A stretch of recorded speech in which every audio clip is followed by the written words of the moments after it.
Do you guys want to hear it? You want to hear my Wrestlemania review. You want to hear my thoughts on both night 1 and night 2. Hey guys, what's up? It's Ryan Winchester here coming at you guys. Finally, with your Wrestlemania 40 night 1, night 2 review. You guys have been blowing me up with messages asking me when am I going to post the Wrestlemania review, because it's been over a week now since the show. Hell, almost 2 weeks, a week and a half. I mean, I hate to say it, guys, but when your job gets in the way of things, it's very difficult to try to keep up. So I apologize for that on my end, but when you're working, it's a lot tougher to keep a track of things. But if you want to know my honest opinion of what I thought about WrestleMania this year, I thought it was fantastic. I thought it was great. Night 2 was obviously better. 100% down. Night 2 was just out of this world. Night 1 was kind of a letdown.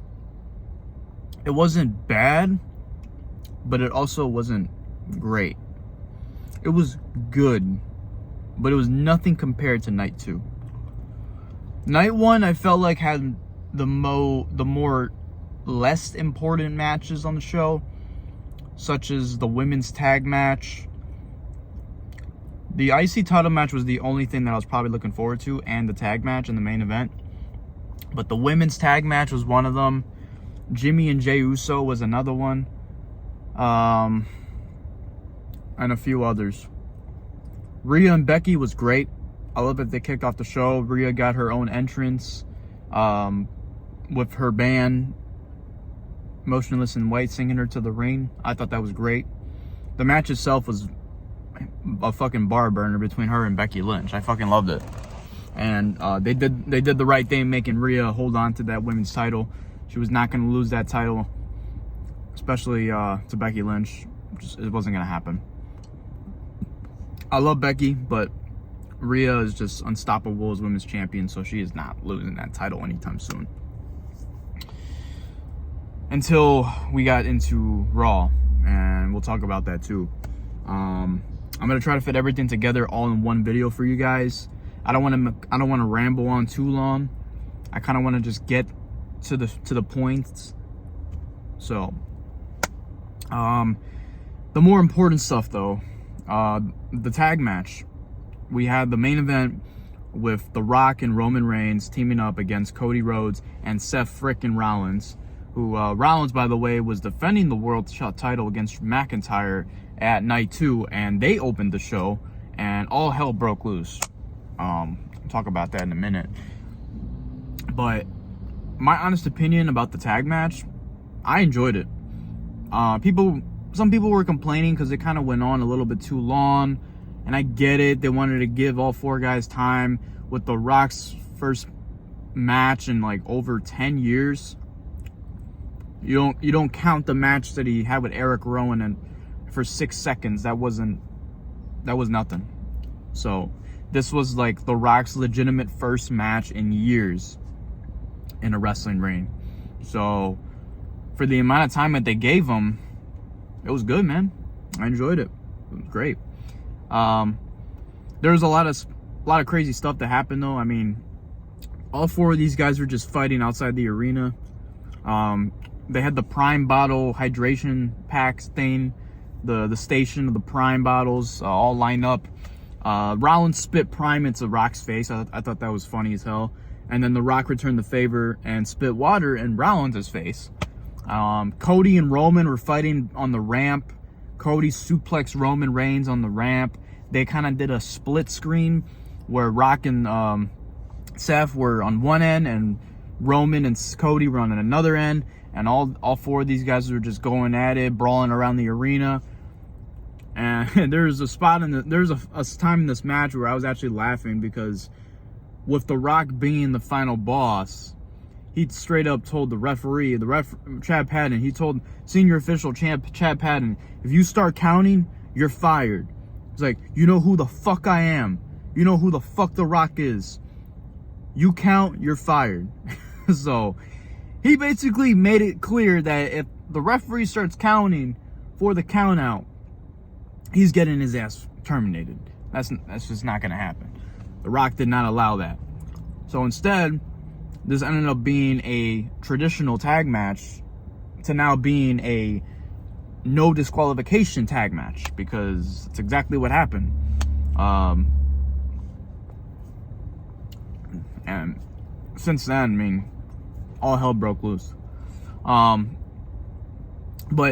throughout the entirety of the match, I mean, Seth was kind of getting his butt whooped majority of the time by Roman and by Rock.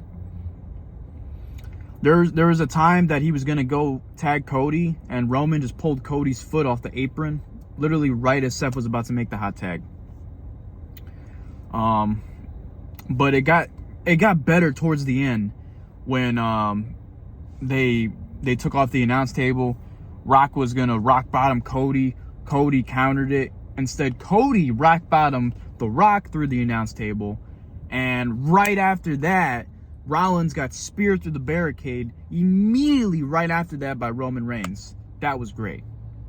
So then at that point, towards the end of the fight, that's when it started picking up. And we were like, okay, something has definitely happened here. What's going down?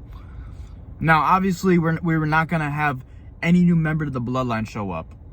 Not on night 1. If they wanted to do it on night 2, they could, but they didn't.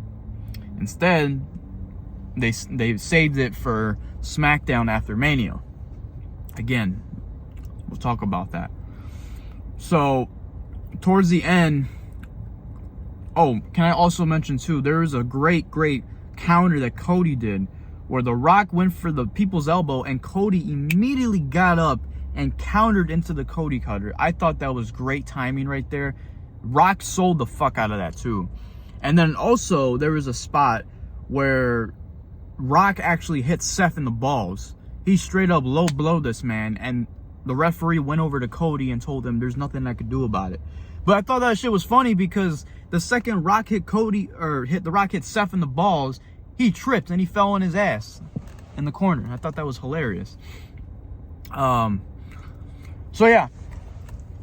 And I will say that Cody and Seth make a tremendous tag team. They are fucking great. The freaking Nightmare. I love that.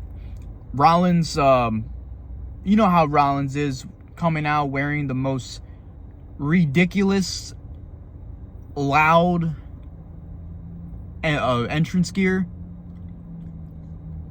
I mean, his ring gear was great. He had like this navy blue, goldish, blackish tights. And then Cody had his traditional Cody tights when he had his logo and Seth's logo on there too. White, blue, red. Very nice. But no, I will say that Cody and Seth do make a great tag team. And if they really wanted to make these guys a tag team later on in the future, I would be down to see that. Because they make a great tag team. I'm not saying like they should, go after the tag titles in the future, because they're obviously known to be much more than that, considering that Cody is the WWE champion now, and Rollins is taking time off. Same with Roman after WrestleMania. So a new path, a new direction moving forward. We'll have to wait and see.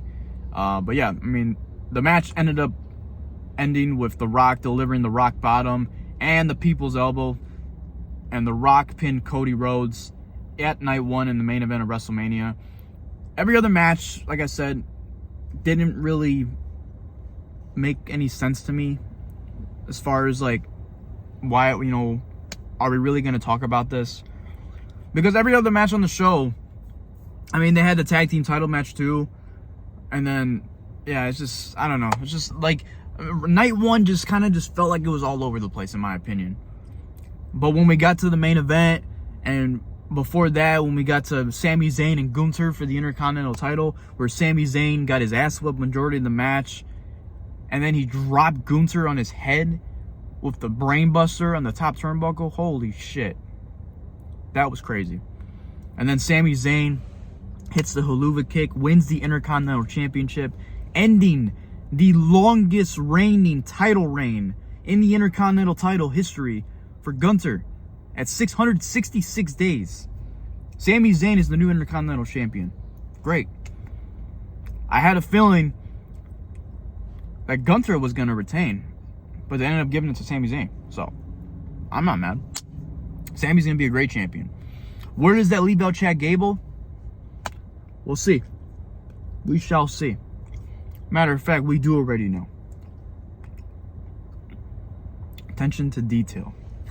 That's all I'll say. I mean, I don't even know what other matches happened on this fucking show. Night 1. The tag team title ladder match. Sami Zayn, Gunther, Jimmy and Jay. Jimmy and Jay was the worst match of that night. I'm sorry, it just was. It was terrible. I don't know what it was. It was just a letdown. I can't remember what else. The United States Championship match, that was night 2.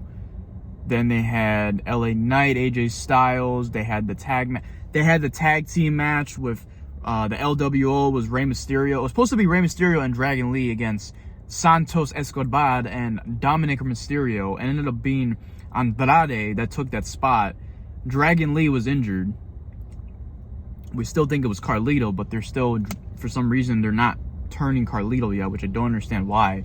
Because he's kind of just at the end of a bar burner right now. He's just standing there in the sidelines, just kind of just waiting for the opportunity to strike. Kind of just waiting for that signal to hit for like, hey, go ahead, turn heel. Go ahead, turn heel. Attack Rey Mysterio, attack Dragon Lee, do whatever you got to do. They have still yet to pull the trigger on that. But yeah, Rey Mysterio and Andrade ended up winning that match. Pretty decent, not bad. It was good for what it was. It wasn't anything that needed to be on WrestleMania, but I get it. They just wanted to have the guys on the card. You can't have WrestleMania, one of the biggest WrestleManias of all time, without having the greatest luchador of all time in Rey Mysterio. So there you go. So Rey and Andrade picked up the win in that traditional tag team match. Now, the tag team title ladder match, I did mention that this was going to be all hell broken loose, and boy, was I not kidding. It didn't last long for the amount of men that we had in this match. There was 12 men, multiple ladders. This surprisingly did not last long. They ended this one pretty quick. Miz and Awesome Truth, ended up winning the Raw Tag Team titles, now known as the World Tag Team titles. If you saw Raw last night, we have new Raw traditional tag team titles, otherwise known as the World Tag Team titles, which is what they would used to refer them to back in the day, in the Ruthless Aggression era. So, the tag team titles on Raw are known as the World Tag Team titles. Meanwhile, I would believe for SmackDown on Friday, they're probably going to release new SmackDown tag team titles and refer to them as the traditional WWE tag team WWE tag team titles. There you go. So I think that's what they're doing, because the fact, if you saw how these titles looked, it looked identical. Pure spitting image, mirror spitting image, identical to Seth Rollins' World Heavyweight Championship, now on Damian Priest. It looked identical to the world title, just a smaller version. That's what the tag team titles look like. But I will admit, they look fucking great. These red and blue belts are gone. Fuck them. Useless. So now that they're back to the black and the gold straps, I like it, man. Now it makes me wonder what they're going to do with the WWE Tag Team Championships, which I believe will be revealed on SmackDown. I mean, if they're not going to reveal them on SmackDown, they're fucking stupid. Nick Aldis is definitely going to reveal those titles on SmackDown. The way that Triple H was in the ring with Adam Pearce, he's doing the same thing with Nick Aldis. Nick Aldis will reveal those titles on SmackDown, which belonged to Grayson Waller and Austin Theory, A-Town Down Under.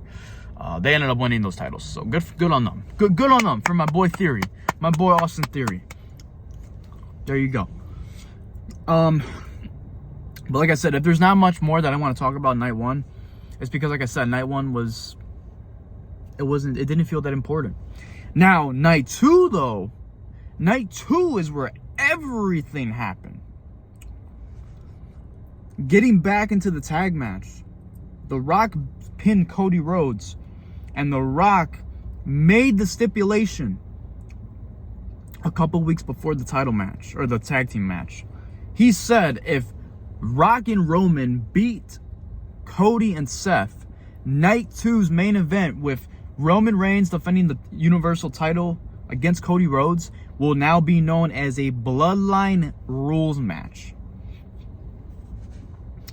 But if Cody and Seth won, then Cody would just get Roman one-on-one clean to himself with no interference and no bloodline. But since The Rock pinned Cody Rhodes, we're now into Bloodline Rules with with Roman and Cody Rhodes.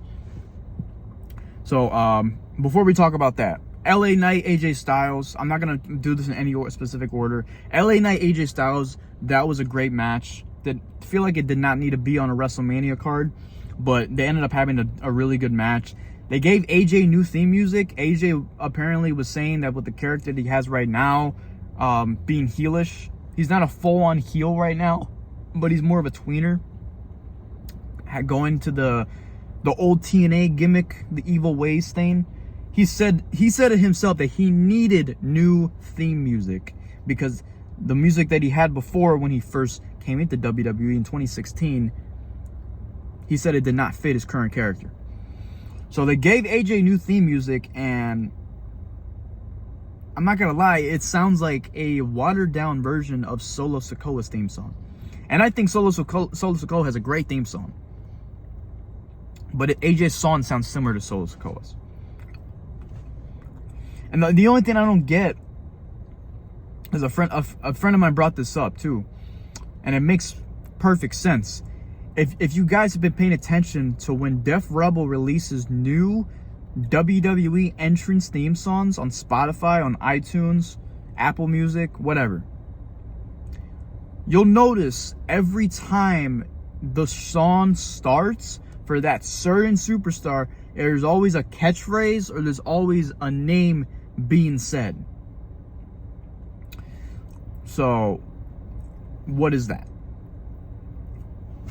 Anyways, LA Knight, AJ Styles, great match. LA Knight picked up the win, got his first WrestleMania win in his first WrestleMania ever. Great. Awesome. Drew McIntyre won the World Heavyweight Championship. CM Punk was on commentary. Rollins was banged up from the night before, from the hell that he had in the tag match. But then Rollins went in night two, and he defended the World Heavyweight Championship in the opening match to kick off WrestleMania Night 2. Wasn't as great as their previous match from Crown Jewel and from Day 1, but it was still a good, solid match. It wasn't the best that these two had between Rollins and McIntyre, but it was definitely a good match. It just made everything better, though, because CM Punk was there and he was on commentary. And Punk being on commentary is fucking great because of CM Punk. CM Punk played into the factor when Rollins lost the World Heavyweight Championship to Drew McIntyre, which we knew was going to happen.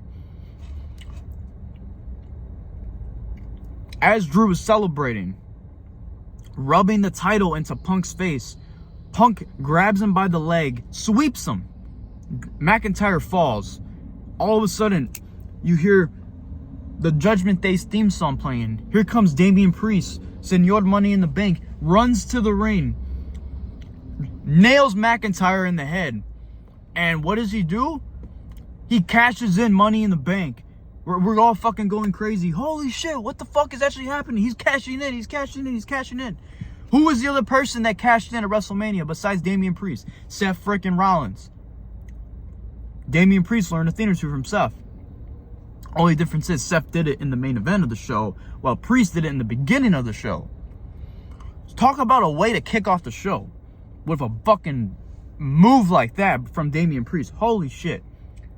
1, 2, 3. Damian Priest is your first ever Puerto Rican champion. World champion. The new world heavyweight champion, Damian Priest. Fucking love it. I love it. Great. Only thing what to tell is what's with McIntyre. What are they going to do with Drew McIntyre? He has yet to sign a new contract. I saw a thing that says he has about 5 to 6 weeks left to make a new deal with WWE, or else goodbye. He's gone. But I don't want to see him leave.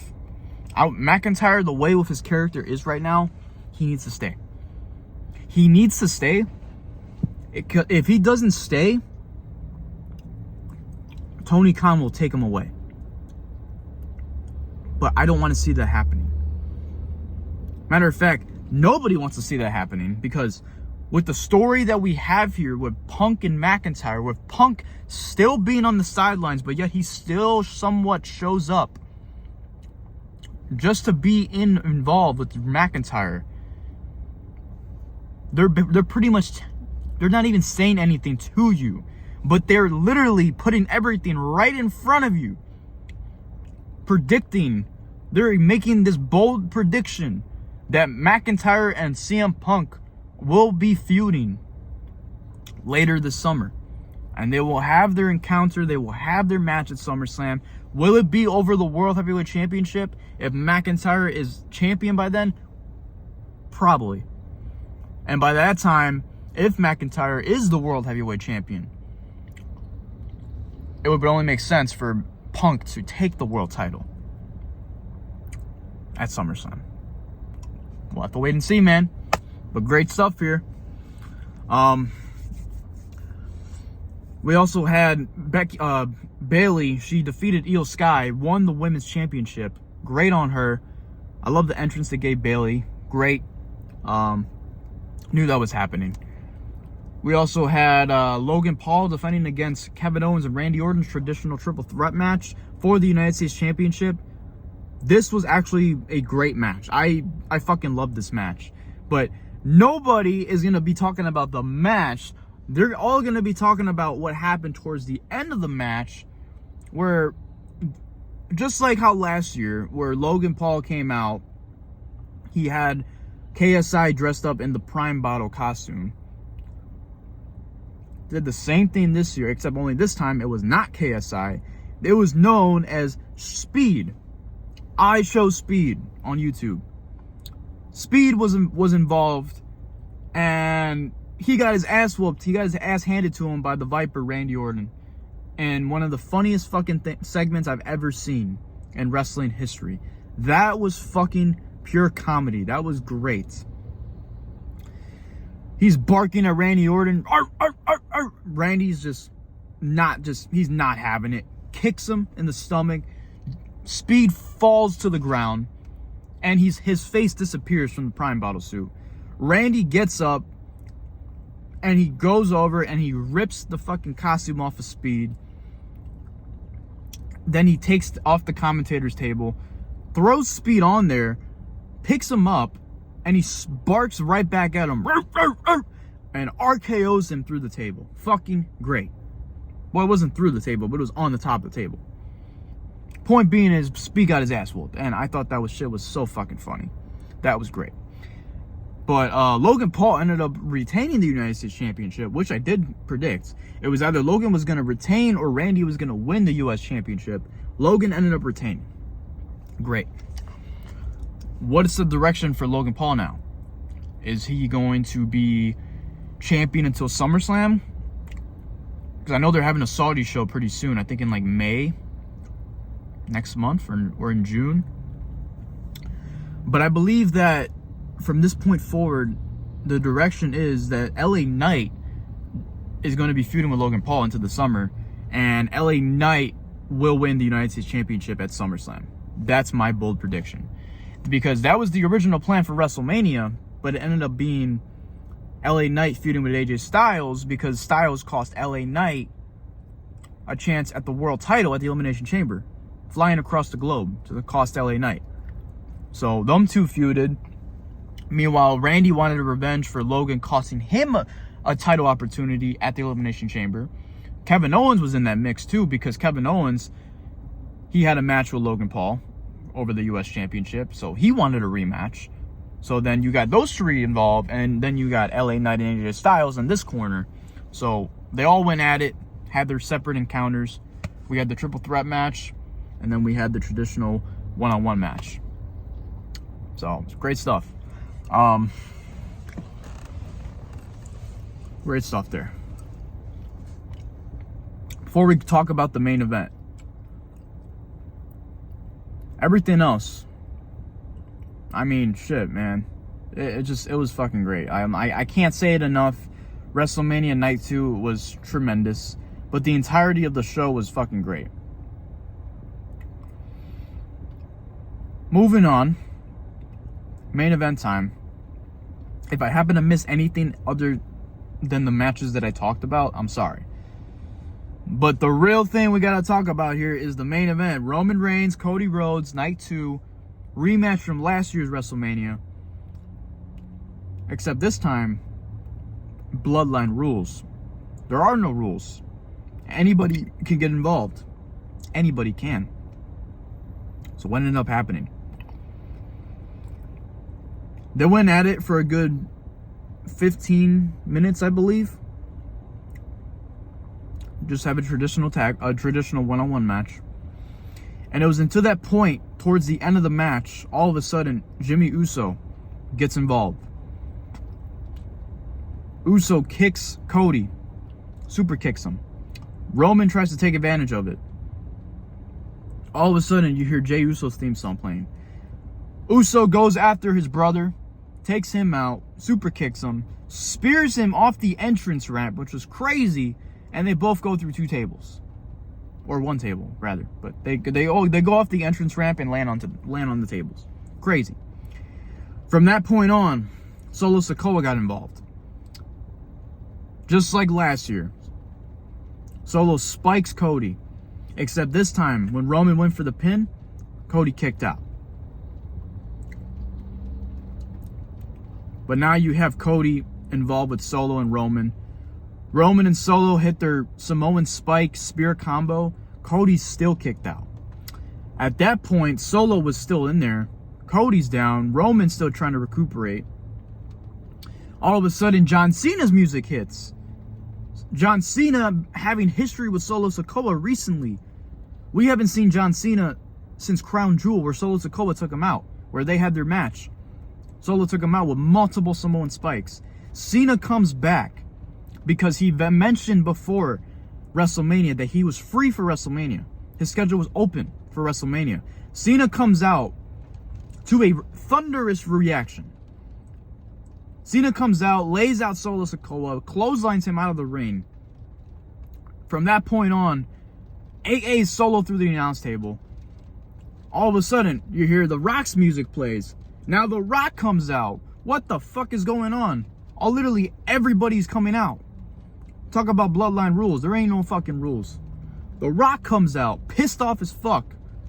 Goes face to face with John Cena in the middle of the ring.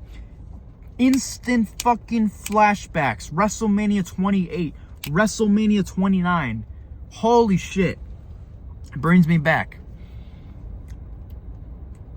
Cena does the you can't see me, trying to AA The Rock. The Rock obviously counters.